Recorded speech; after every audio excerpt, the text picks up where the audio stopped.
Yeah, I just finished watching Iron Giant, and watching that as a kid, I was saying that basically I don't think I fully understood what was happening in me when I watched it, because the idea of I don't think you understand sadness and pain as a kid in the same way that you do as an adult. You know, you watch something and you see it as you know you're crying, and you know you feel Mm-hmm. you feel something, Mm-hmm. but I don't think you can explain it as well as an adult can after you've lived some life. Sometimes I wonder, with time not being linear, but our experience of time, or, it's like, linear time is not, the truth of everything, but we experience life here in linear time. It's like the core feeling of like that sadness, that ache that you're talking about. It's like, it's because, the part of you that has more of the nuance to understand what that is, like kind of signals that all the way back. And so it's like, the core emotion is there. I feel it, and it is recognizable, but as a kid, I don't have the words for this. I don't have it's like this, why am I crying? Mm-hmm. I don't know why I'm crying, but I feel it so much. Yeah. And this movie's been calling out to me subtly, Mm-hmm. to come back and revisit it as an adult. Mm-hmm. And I think like you're saying, now I understand so much more. Ultimately, the story is pretty simple because the theme is pretty simple, but it's deeply moving. Mm-hmm. And also, like I had said while we were watching, it's like this, for better and worse, ages well, because it's like the themes that the problems they were having here were really not that different from what we experience nowadays. For me, I had never seen this movie, but I had only just seen like, visuals or like posters of it, but I never actually watched it. But watching it back, it's like, well, for one, it also, I was also saying it felt very Ghibli-esque. Like both with like the sound design and the animation and the story. There were so many elements that just felt like, whether or not Brad Bird was inspired by Ghibli, it's like I feel like he'd mesh well with them. You know what I mean? Like, yeah, it's like I think they care about the same things, because it's like it's like the worst part about how it ages is that it's like, well, yeah, like I mean, this is still stuff that we deal with kind of nowadays, and it's coming more to light now. Thematically, yeah, because with now, like you said, I think the timing of this, us watching this right before the eclipse, where we're just gonna be moving in a new direction. Stuff like this, we don't need to keep playing out. We don't need to keep like watching them in the 50s in this movie still do nuclear bomb preparedness videos. It's like, this is such an old, tired game. And that like, fair warning, there's gonna this is just all spoilers. Like, spoilers ahead. Turn back now, but if you don't want to have spoilers, but spoilers ahead. Anyways, yeah. Because I was thinking too, like, because like I don't know if in our history, if at least in American history, that there has been an outcome kind of like this, where it's like, oh, like, military generals can apologize to a child because the child was right. It's like we don't really often hear about that. So in a way, that's kind of like the happy ending here. But the happy ending serves as like a takeaway, right? Where it's like you can choose who you want to be, and where was I going with this? I'm just thinking, like, it's like if we have to experience this, another go around, I'm like, I would actually love an ending where things can kind of sort themselves out like this, where it's like, yeah, the general was like mad with the agent guy because he was like, you're an idiot, dude, like you're seriously an idiot. And he recovered the part of the giant and then gave it to the kid. So it's kind of just like I don't even, like, I don't know if that's happened in our American, if something like that has happened, but it's like, if this has to happen one more time, you know, in the times that we're living in, if it has to happen one more time, can we please have the part where it's like, oh, I see, where it's like the townspeople, like, they understood what happened and they weren't like horrified by it. They're just kind of like, oh, okay, like, we see it, like, we're shocked, but like, oh, okay, like, he's a gentle giant. And then after everything was said and done and, you know, the giant gave himself up, it's like, then they're like, oh, okay, yeah, like, we're sorry, kind of thing.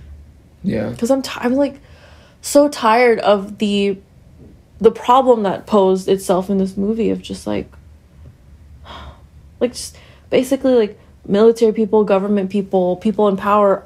At the end of the day, their core is just they're scared little children who have way too much power and influence over so many things, and especially things that they don't understand.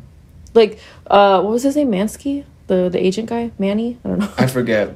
But the agent guy, yeah, like Kent.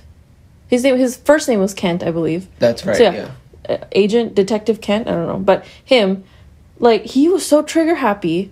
I don't even know why he was so, like, you know, set the bomb off, like, stuff like that. He was so trigger happy. He took the phone from the general, like, set it off, like that. And I was just like, what? Like, you don't understand anything. Like,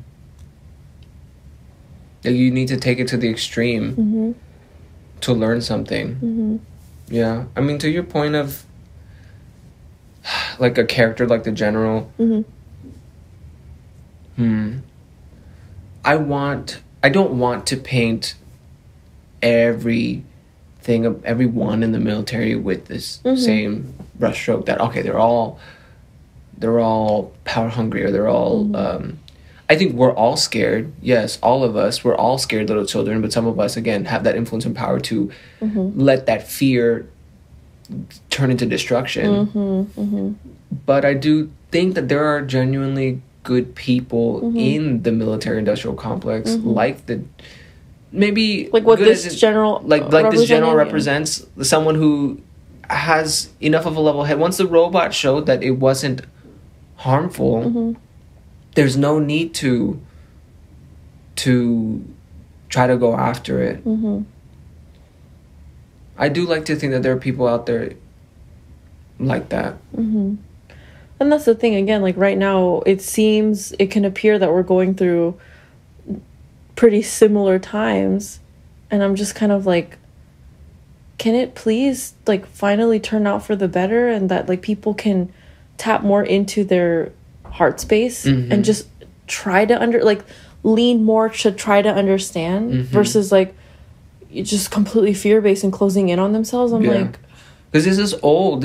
After the war ended, World War II, this is what we learned in school, which I don't know how true it is, but after the World War II ended, the threat of nuclear war, of mutually assured destruction from the Cold War between Russia and the U.S. has been going on since then, and it's 2024, and they're still using that tired old theme as we don't know, nuclear war. It's like, no. What? It's been about like 80 so years now? I don't even know the math. What is that? It's like, it's been roughly 80 years now since the end of World War II. Yeah. So it's like, 70, that's like a generational cycle. So it's kind of like, it needs to end now. Because yes, no more. We are done. We're tired. Nobody actually wants nuclear war. Nobody actually wants war. The majority of people don't want war. I honestly think, like, 1 at most 2% of just people in general are like, I want war, but I'm just but they're the psychopaths who already have been traumatized so that they don't have any empathy and anymore. Then yet somehow they were able to gain access to, like, these really destructive resources and then have all this influence over every people. And it's just like, we're all tired of it. And again, like I was saying, the timing of everything, where it's like, you know, eclipse season and then earthquakes and natural disasters, really freakish weather that's not common for certain areas around the country, around the globe, really. It's like the earth itself is like, y'all aren't fucking listening. You know what I mean? It's just like, wake the fuck up. Exactly.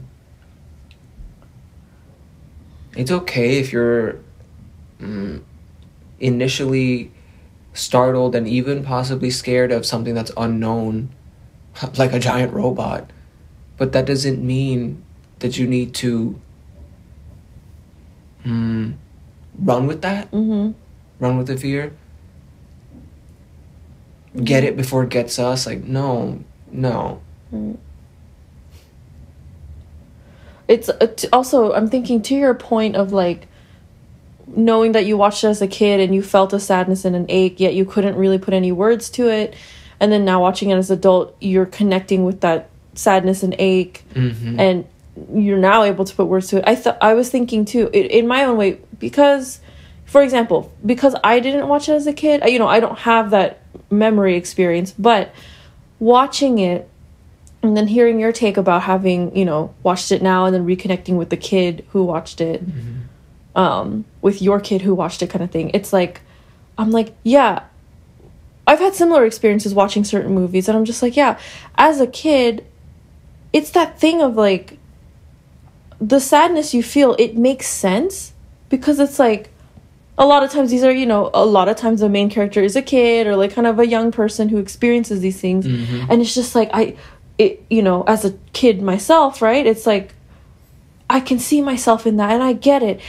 This makes so much sense to me. But why are all the other adults like, especially it's like if you were watching with someone who was like not allowing themselves to really get into it, it's like, why are they just like, oh, it's just a kid movie. Oh, it's just a kid something. But then now as an adult, it's kind of like, I feel like part of that ache as an adult too is just knowing that as a kid, all of this stuff made so much sense, even without words. And so as an adult, having those lived experiences that can inform and put nuance to like, why do I feel this way? You know what I mean? Where it's like,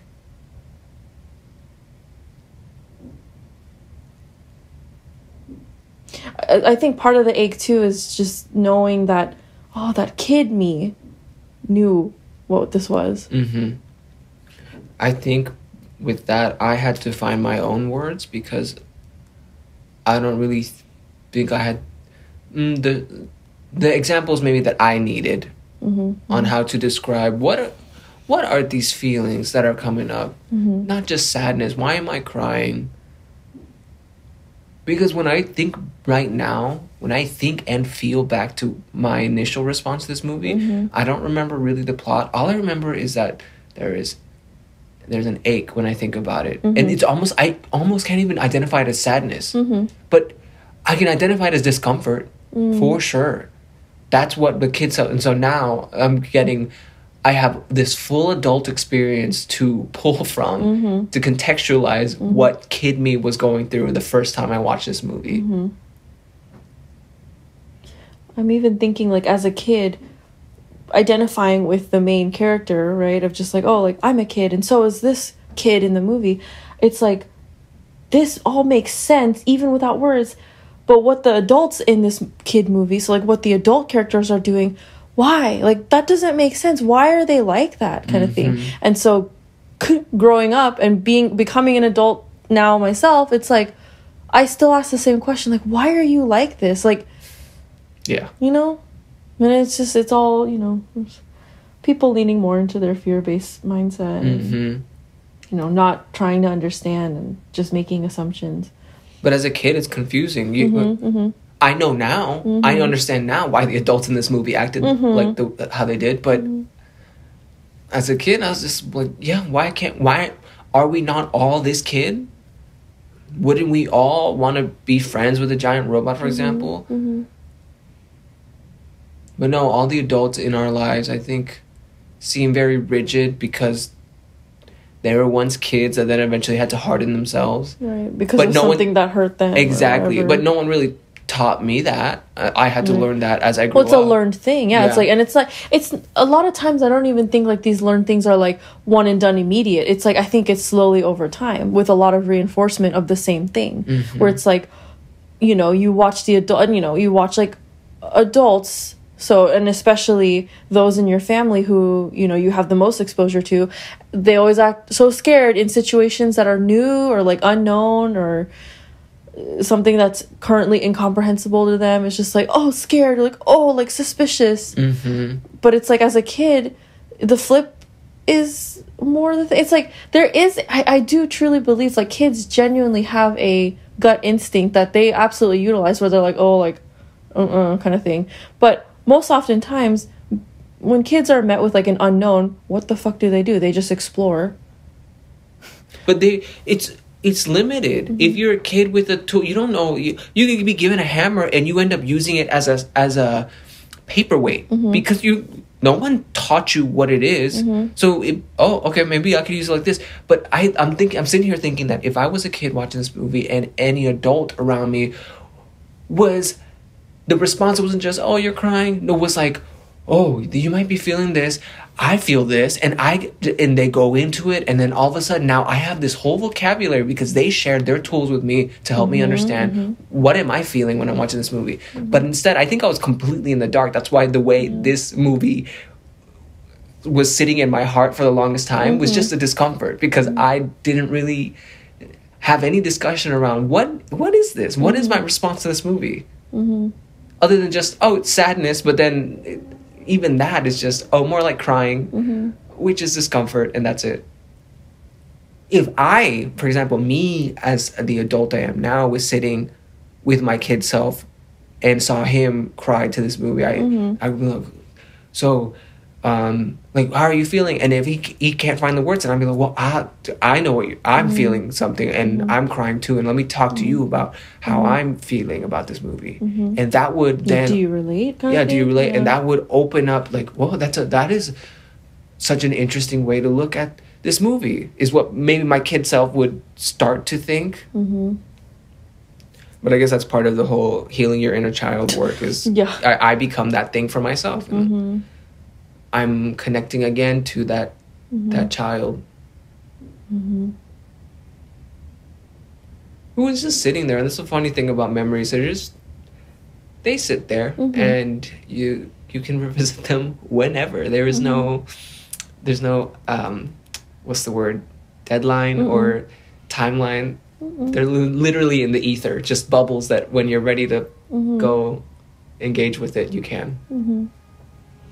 I mean, I'm even thinking of that TikTok you showed me earlier of the, I think her name is Izzy, but like the TikTok artist, where it was like, oh, like thank you for the experience, and thank you for letting me go, of like the little representation of like a memory as like a postcard kind of floating away kind of thing. And then it's like thank you for letting me go, like my absence will give you more, like will help you feel lighter, and you know, you'll grow, and da-da-da. And it's like, give you space. Then give you space, and then one day you'll come across this same feeling with a different face, and it'll feel so familiar, kind of thing.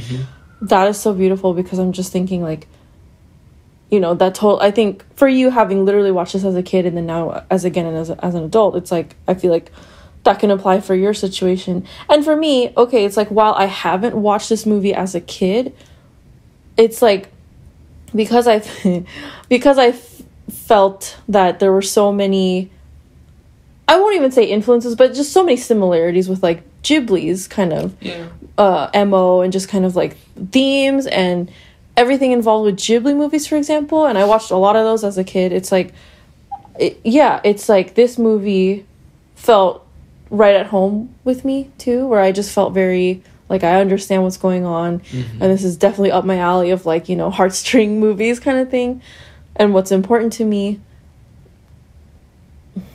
Yeah, I'm even thinking like a lot of times, you know, as an adult, I think another thing of that, I guess, I don't know, ache, for lack of better words, right? I think a lot of that ache too is just knowing that, you know, like my child self was so powerful in a way that, you know, she couldn't even comprehend. It was just so powerful with emotions and feeling, because watching Hogarth, like at the point where the giant was like kind of being super triggered by, where the giant was being super triggered by the guns and all that stuff, it's like he was kind of aiming his weapons at Hogarth, and Hogarth just freaking out. Like, he did it scared, right? But he's freaking out, but he stood firm, and he was like, it's me. Please remember, and like, you know, you're not a gun. You don't have to be a gun. Like, you can choose who you want to be, so choose, kind of thing. And that snapped the giant out of it. And I was like, watching that scene, I was like, that kid is incredibly strong and incredibly courageous, brave, and all that, because that is so freaky to have a super high-tech weapon just aimed right at your tiny little body. But no, it's like, you know who he is, the giant. You know who he is. You know at his heart, or you got to meet his heart, and you know that it's there. And so, you know, for Hogarth choosing love more than choosing his fear of like, oh, he's gonna shoot me. It's like he trusted more that he wasn't, even in the face of being completely obliterated. You know what I mean? And that's so, it's just inspiring to me. Yeah, I mean, we all are that kid. We have the potential for that courage and that power. I was thinking about Dean's response to when he saw when he saw the giant's defense mechanism. His initial thinking was, well, wow, like, get away, like, but because he didn't understand it either, he thought he was trying to hurt Hogarth. But Hogarth immediately being like, it's an accident, it was a mistake. Like, they're already... Because when you don't know, you could either choose to give the benefit of the doubt and think there's a positive reason or a negative reason. And we all have that choice. I think a lot of this movie was also about choice in the way you see things. And then even with Dean initially choosing to, like, for him to be on the defensive and be like, go away. And then Hogarth, like, being upset and then running after him. Dean, like, literally just picking up the gun that triggered the giant. He looked at it, he was like, oh, crap.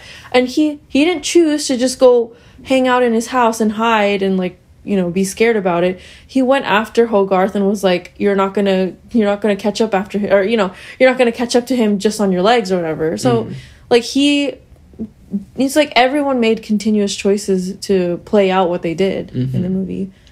And it's like, you know, yeah, I mean, the ending scene where he was like, you know, where it played back Hogarth's quote of like, you can choose to be whoever you want to be. You can be you. And then he just says, Superman. I was like, I'm gonna be... Yeah.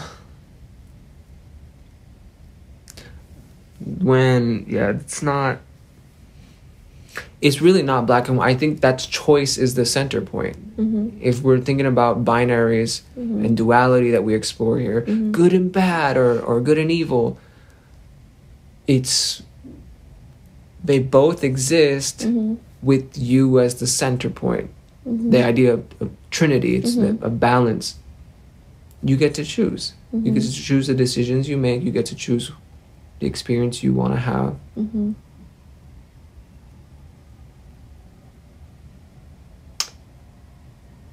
I noticed the yin and yang symbol on Dean's bathrobe or pajamas or something.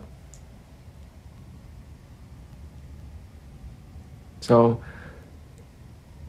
yeah, I think Brad was exploring some very deep themes, as simple as they may be. Well, knowing that movie preceded Incredibles and Ratatouille, and so this is my third, like, or I forget, I'm like, I won't say official, but like, this is, like I said earlier, it's like 3 for 3, where it's just like, oh, another Brad Bird movie that I absolutely love now. That we know for sure is a Brad Bird movie. It's just I thought it was funny too, like, I'm gonna switch a little bit into like the technical stuff of like, I loved how, because you said that there were 2 characters in there who like kind of make a cameo appearance in Incredibles. Yes, I'm trying to remember who they were, but like I do believe you. So it's like, okay, yeah, there's like kind of like a callback for Incredibles, the kind of thing.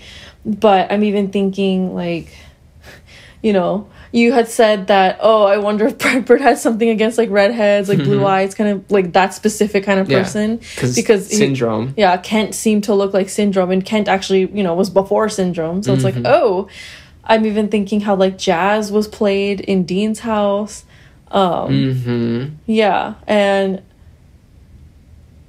yeah, I don't know. There were just like there were these like really subtle, almost Easter eggy things. Yes. Which is strange because it's like I first watched Incredibles, and then so now this is my first time watching The Iron Giant, but it's like it came before Incredibles, so I'm like, wait a minute, like, you know, so yeah. So now I want to kind of like, I'm like, wait, are there Easter eggs? You know, my mind always goes back to Blade Runner 2049. There's a bit of every artist in their work. Like you just cannot. You can't keep that from happening. It's like personal bias. It's always going to come through because it's you. Yeah. Your touch is always going to show up in there. Your fingerprints. Yeah. Literally, if it's, you know, clay or whatever, but also figuratively if you're writing something or designing something. I even think about how the theme of you choose who you want to be is present in Ratatouille. Oh, yeah. You can you can choose to be what was his famous motto? Anyone can cook. Yeah, anyone can cook. Yeah.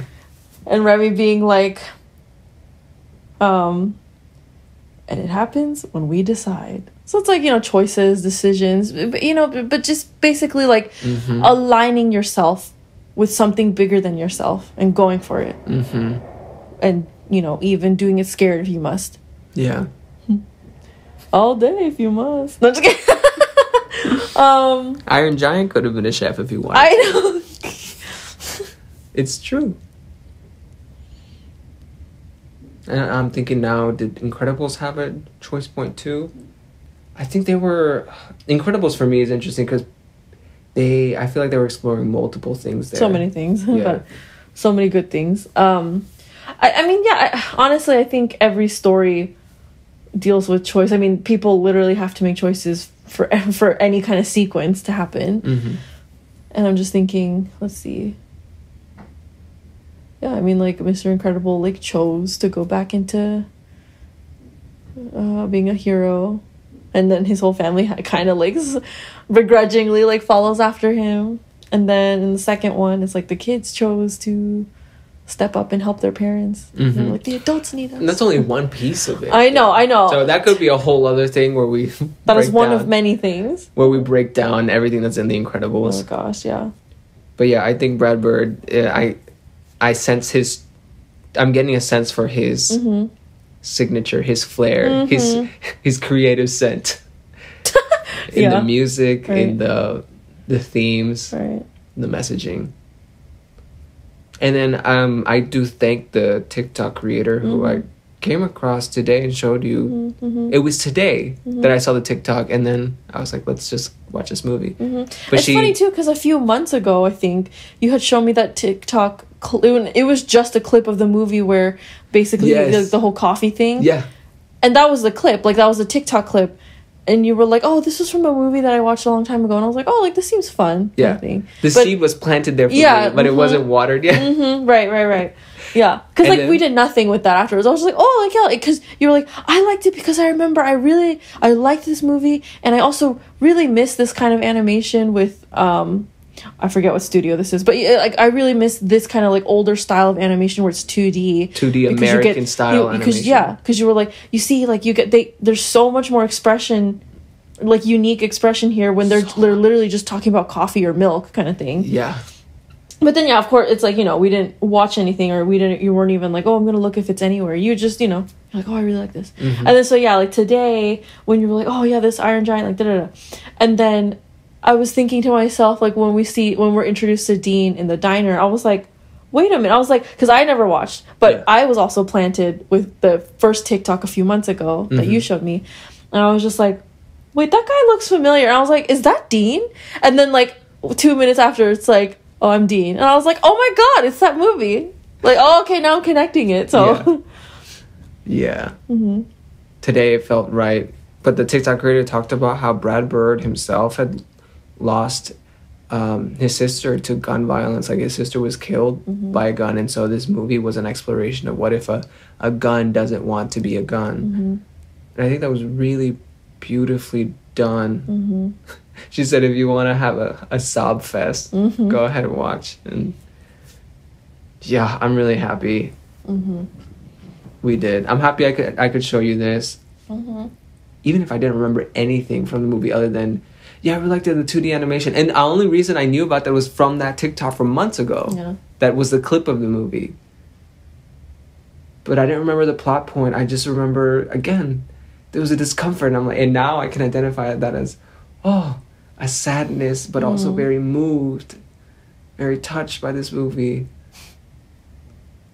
Understanding these characters and why they act the way they do. I think it's a lot of fun revisiting things from childhood to give context to them.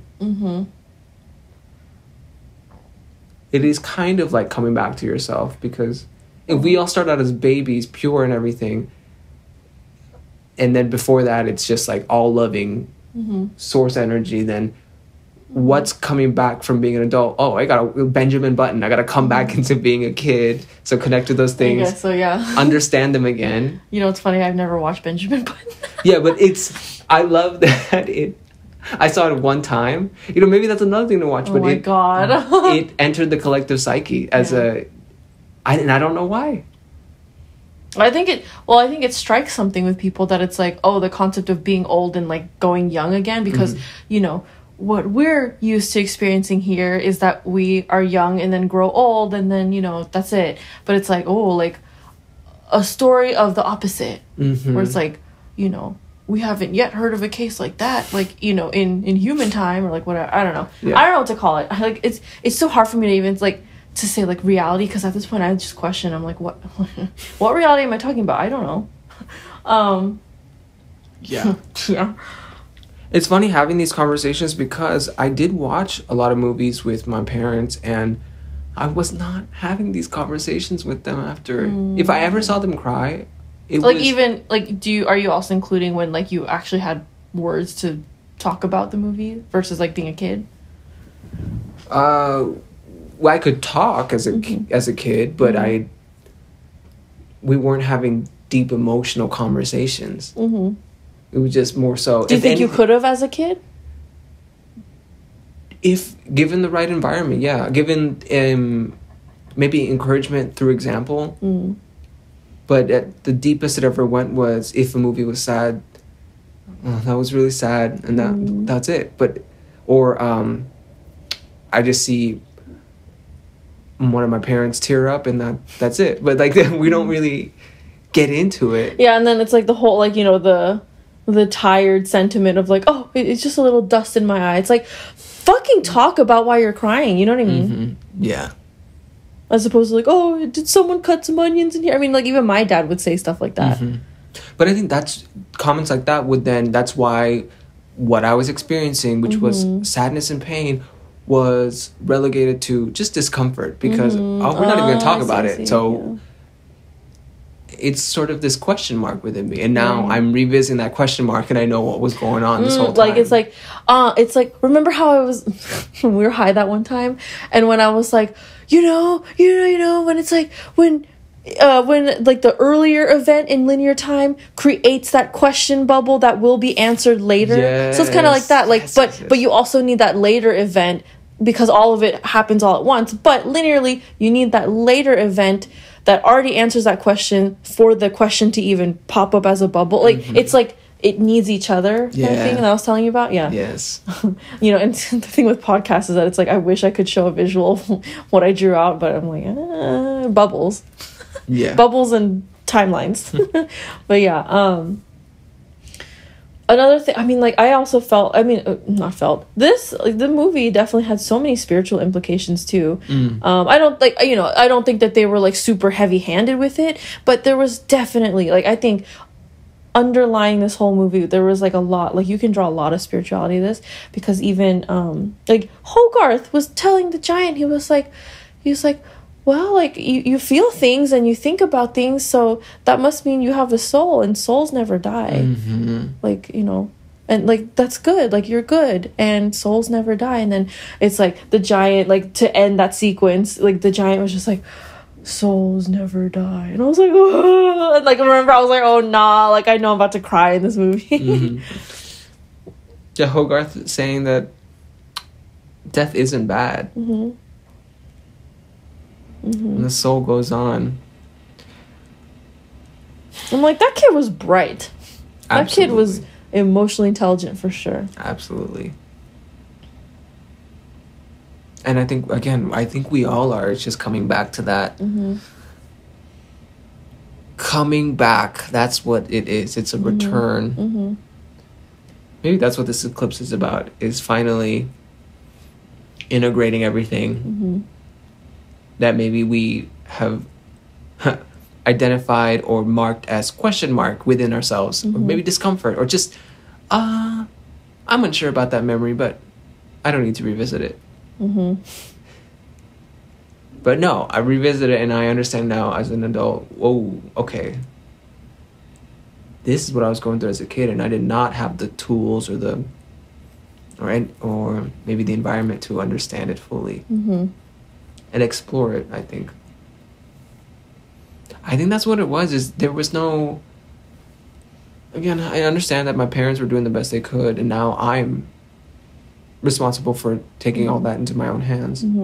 But there was no encouragement of exploring emotion. So I think for the longest time, that's just been my MO. So I'm not really going to explore an emotion. And so now I am, bit by bit. And I think I've always had a lot of feelings about things.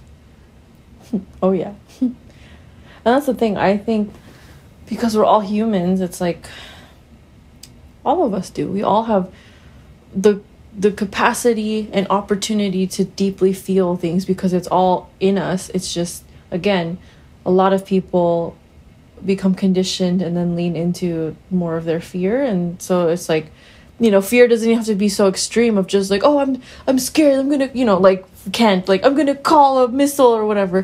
Fear can be as small as like, I don't want to talk to someone. I don't want to do this because I'm scared of what they'll say, or like something like that. But it's like, if it truly didn't concern you, or if you truly weren't bothered by it, then why are you, it's like, if you weren't bothered by it, then why are you still concerning yourself with it? Clearly it means something to you, but you're scared of something. I'm not even saying all this to be like, oh, like, I don't operate in fear. I'm like, oh no, like, I know that is just as much as we're deeply able and have the opportunity to feel everything, that includes feeling our fears. And I'm like, oh my God, like, I absolutely feel scared and feel fear a lot of times. And that's human. It is. It's very human. And I'm also just like, and I'm not trying to get rid of it at all. I'm just trying to understand it, and I'm trying to see what can I do about it. It's your friend. What can I choose about it? Yeah, it's your friend. It's trying to signal something to you. It's not something to be rid of. Because any emotion that we feel, whether or not we want to express it as people, it's like, it's there for a reason. It wouldn't exist if it wasn't there for a reason. Yeah.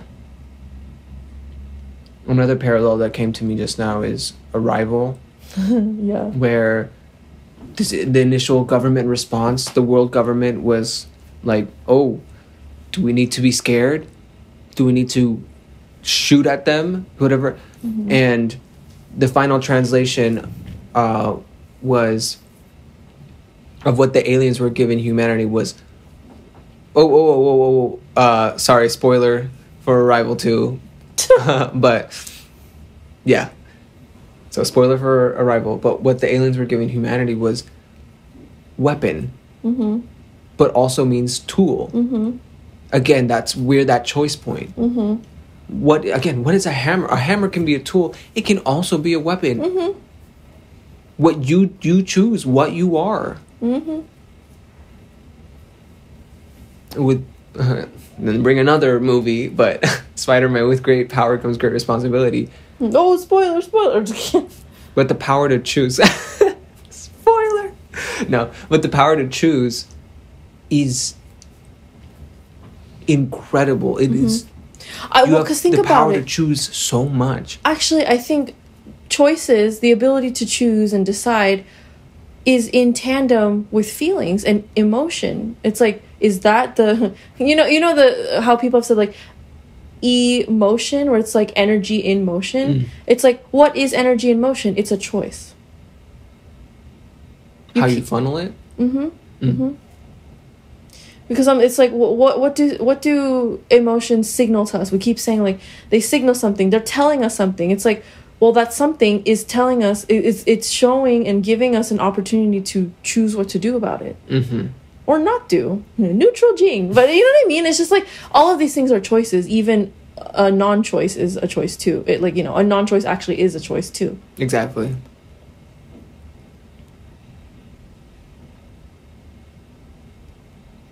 Now I'm hearing all the different choice quotes from many different movies. But that's a big theme, I think. A lot of stories explore. Yeah, I really appreciate being able to do this. This was... Yeah, I'm glad that it just worked out. I mean, it's, you know, we've been so busy lately, but I'm glad that we were kind of just resting enough that it's like, yeah, like, let's just watch it. And, you know, for you, revisit, for me, see it for the first time. But both of us still feel the same of like, wow, like, that was really good. And definitely the kind of movie that we align with. Yeah. And it was funny. Like, it was wholesome. It dealt with some serious things. I think pretty good pacing. And it was funny, too. Yeah, like, the voice actor for Hogarth was great. Truly, yeah. Yeah. And again, that animation, I love. So good. The early American 2D animation. I wish it could make a comeback. Right? Because the 3D animation is cool too, but 2D had its own flavor. It doesn't just have to be anime. Well, I love animes. Animation, Japanese animation. American animation had its own flavor, and I would like that to be revisited. Maybe thanks to Spider-Verse, that's was Spider-Verse kind of like a wake-up call for 3D animators, and we can do more than just what we've pigeonholed ourselves into.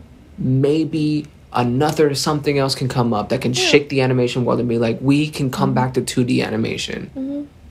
Yeah, because it's like, it doesn't have to keep being this 3D. Like, honestly, I'm gonna say, like, every movie almost looks like Frozen now. Like, you know, Let It Go. Like, Frozen, where it's like... Exactly. You know, because I know, for example, I'm like, I know that... you know, Brad Bird made Incredibles and made Ratatouille, so yeah, that's, you know, 3D animation. But something about, like, the Frozen, like, Disney Frozen, I feel like that's what they honed in on most, and, like, now that's kind of what we see with most things that have come out in recent years. So it's just kind of like, you know, it's like the big eyes, tiny nose, snatched waist, thickums, like, all that stuff. And I'm like, you know, it's silly, hee hee ha ha, but at a certain point, I kind of, like, it starts to blend in my mind, and then, like, the animation is predictable. So it's like, oh, your story has to be really good, because the animation's already, like, it's like plateaued animation wise. It's hard to impress me with animation in that style now. So it's like the story has to really, like, you have to, like, really lock down your story, because and, like, nowadays I'm like, I can't really think off the top of my head any recent movies in that style that have come out that I, like, care too much about. Maybe I think the only two that actually do come to mind is Elemental and then Puss in Boots. Those two that we watched recently. But even then, I'm just like... But even then we're looking at animals, and then we're looking at... Like, elemental like, literally, creatures, But, like, not really humans. So I'm like, oh, well, there you go. But I would really appreciate a return back to 2D. Yeah.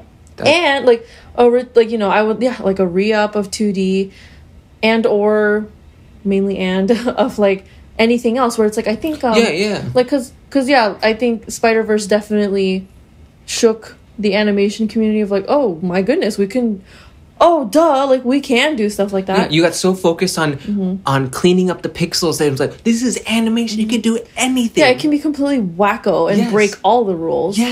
I'm even thinking, because it's like, okay, like, we've seen quite a few movies relative to Spider-Verse coming out that it's like, oh, this movie probably absolutely was inspired or took notes from Spider-Verse.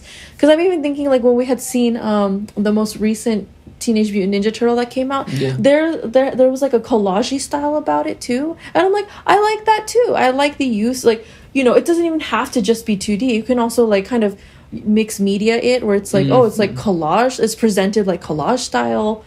You know, I'm at this point, I'm also kind of like, hell, I'd even welcome like Horace and Gromit, or what stop motion? Yeah, stop motion. Or like claymation. Yeah. I'd even welcome that back, because I'm like, I just need something that's a little different than these like Frozen girls. You know what I mean? Yeah. Yeah.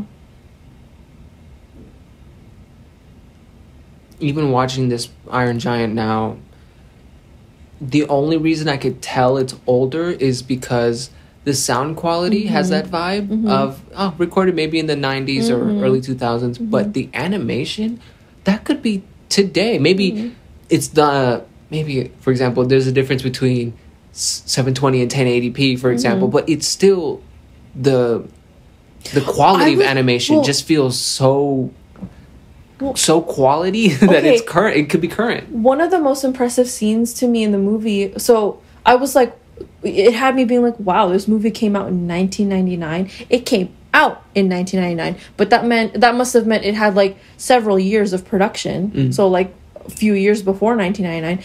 The scene that impressed me, or one of the scenes that impressed me the most, was when the Giant's parts were like making their way back to him. So they were like crawling back to him to like reassemble, and just like seeing all his parts, and then like the animation of like his arm and his leg limbs, like what is it, slinking back to him. I was just really like impressed by that, because those are like, you know, robotic elements, so kind of like literally lots of moving parts, both in the animation and then also in like having to draw that out. I was very impressed by that. And then I was also very impressed with so when the Giant, like when his weapons triggered, and so it's like, okay, like the beams were coming out of him and like poof, like all those things. I was also very impressed animation wise with that. I was like, what, like what budget did they have for this movie? I was like, that feels really good. Like I would have thought like, oh, maybe that could have been like a somewhere even in the 2000s, like later 2000s animation, because of just how well they did it. I felt like Yeah.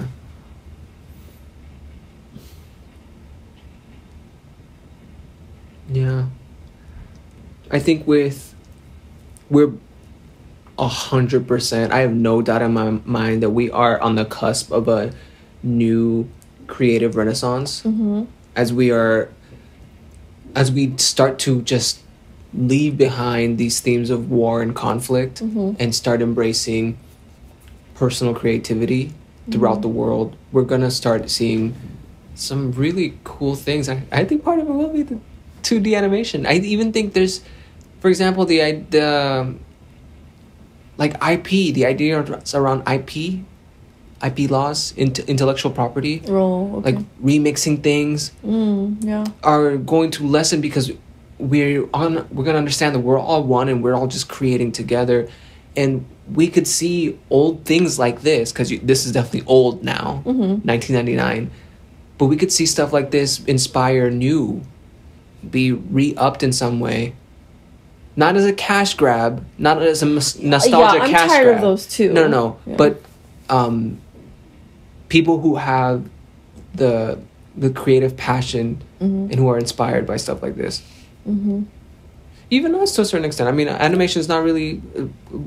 You're definitely interested in the creation of animation, but me too. I think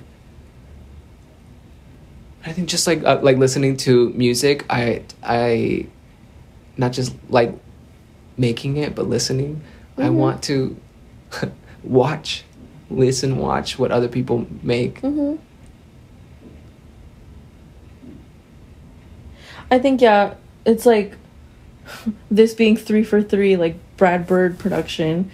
I'm thinking this one is a, you know, both time and animation style departure from the two that I was used to, you know, Incredibles and Ratatouille. So this one, like, coming out before the 2000s, and it's like, oh my gosh, like, and it's 2D, and it's like, oh, the heart is still there. The themes that I care about exploring are still there, and with just a different skin. And I was like, I loved it. I really loved watching it. Yeah. It felt very, like, I mean, again, from Ghibli, it felt very like Castle in the Sky and Nausicaa, you know? And I do think those two movies came out before the Iron Giant. Possibly. So that's why I'm like just wondering if there was any inspiration. But if not, if it was just like, oh, it just happened to come out like that, then I'm just like, well, even still, I'm like, I really do think that there are a lot of shared values there of, like, you know, critiques on war and, you know, like, and instead of weapons, it's tools kind of thing. Yeah. And I mean, again, the difference between the two is choice.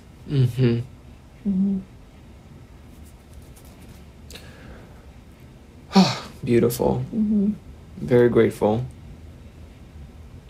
Yeah. Highly recommend watching it. Yeah, absolutely. Maybe even revisit your child self if you haven't seen it. But the choice is yours. Yes. As an adult, you can see it for the first time too. All right. Well, thank you for listening in. We'll catch you in the next one. Yeah. Bye. Bye.